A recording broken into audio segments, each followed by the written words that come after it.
Kayaknya belakangan ini kita semua lagi agak cemas soal BBM ya kan? Lihat antrean di SPBU, baca berita yang simpang siur, jadi bikin pusing sendiri.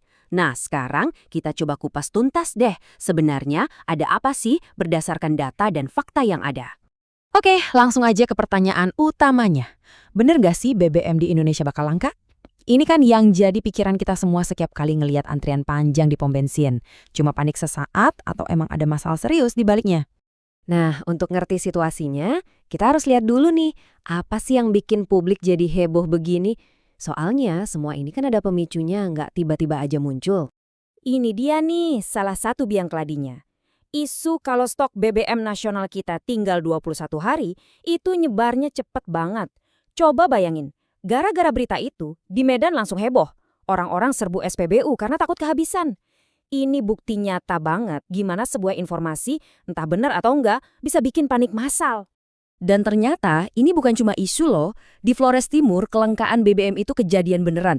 2 minggu loh pasokannya macet gara-gara masalah sistem. Akibatnya, wah harga eceran langsung loncat sampai Rp30.000 per botol. Gila kan? Ini nunjukin banget betapa rapuhnya sistem distribusi kita. Nah, yang menarik, di tengah kepanikan publik ini, pemerintah justru punya jawaban yang beda banget.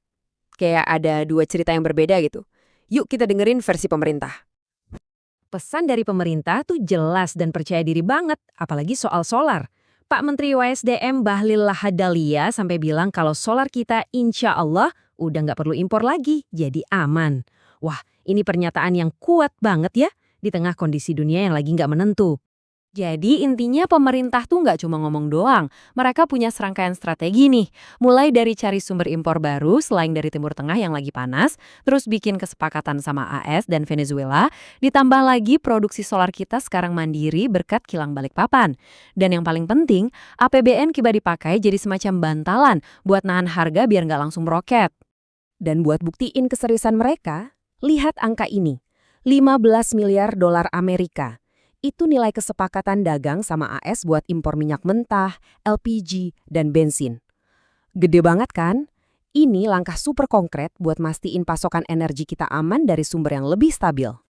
Oke, pemerintah kelihatannya udah yakin banget bisa ngamanin pasokan. Tapi, tunggu dulu. Para ekonom dan data yang ada nunjukin cerita yang sedikit lebih rumit. Jadi masalahnya bukan cuma soal ada atau enggaknya barang, tapi ada tantangan lain. Nah, di sini kita lihat ada dua sudut pandang yang beda ya. Di satu sisi pemerintah bilang, tenang, stok aman, kita punya banyak cara. Tapi di sisi lain, ekonom ngingetin, hey, masalahnya bisa jadi bukan di stok, tapi